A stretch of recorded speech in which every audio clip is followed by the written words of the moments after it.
Hey guys, and welcome back. Today, it's all about food photography, and we're going to be using a smartphone. In my case, I'm going to be using the iPhone 14 Pro to do it. Now, we're going to be focusing on using continuous lighting to do this. Continuous lighting is great for doing video work and for photos. So, without further ado, let's get into this, some iPhone food photography.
There you go. You got to see my complete setup and how I do it. I thought I'd film it a little differently versus explaining each piece. I thought I would just do it like I normally do. So I just set the camera up and filmed myself going to work.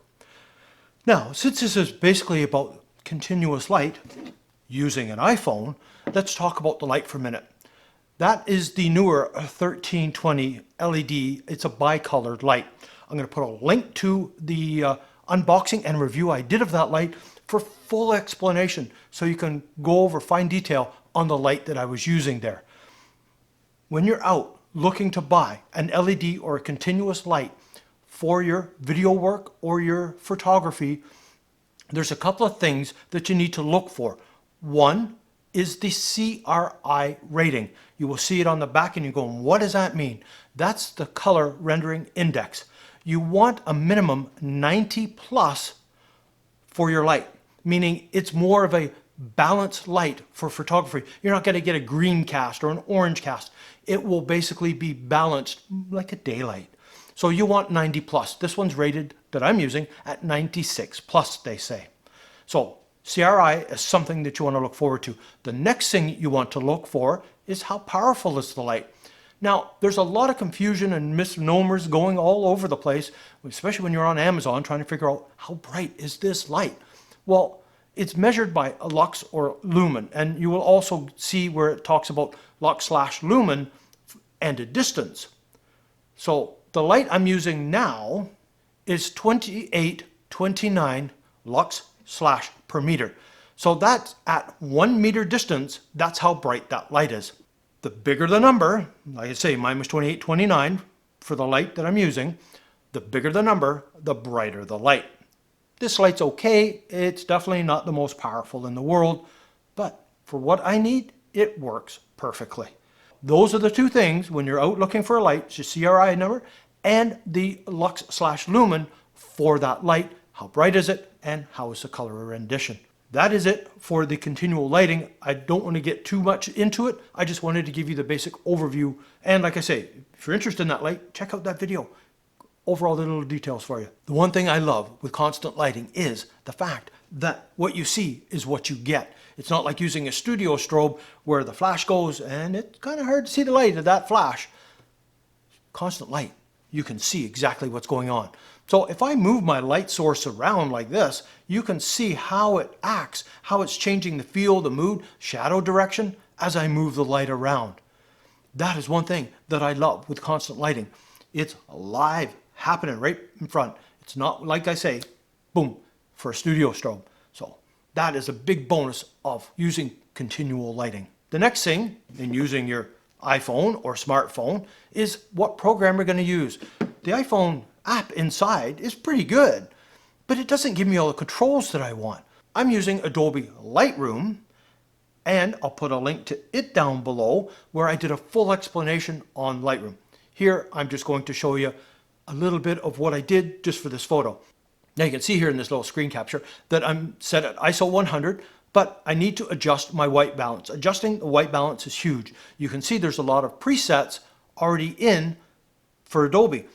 It has an auto as well, but the auto I find was taking out the warm tone. Because it's all monocolored, the auto was getting tricked and it was trying to blue it up when it shouldn't have. So I had to play with one of the presets to get it. But that's a nice thing. At least I can change my white balance. The next thing we're going to look at is the focus on it. I can adjust the focus to where I want. Whereas in the in-camera app, I can't do that. It just locks to where it happens to is. I can't adjust within heights or distances like you can with Lightroom. And that's one of the bonuses of using the Lightroom app, is you have way more control on your photo that you're going to take. So you've got your ISO, you've got your exposure compensation, you've got everything you need to create that epic photo. And how did that photo turn out? Check it out. I think that image turned out really well. I love kind of the monotoning I got going on with a little bit of breakup with the darker chopsticks and the dark from the soy sauce. That's it. That's some tips and tricks for you on using a smartphone, in my case the iPhone 14 Pro, to do some food photography using continual light. As I say, don't forget to check out other videos, full explanation on Adobe Lightroom, and more information on that one continual light that I am using. I keep pointing up that direction when in fact it's actually over here as a fill light. So anyways, that's it for this one. And if you happen to notice in the video, look at that.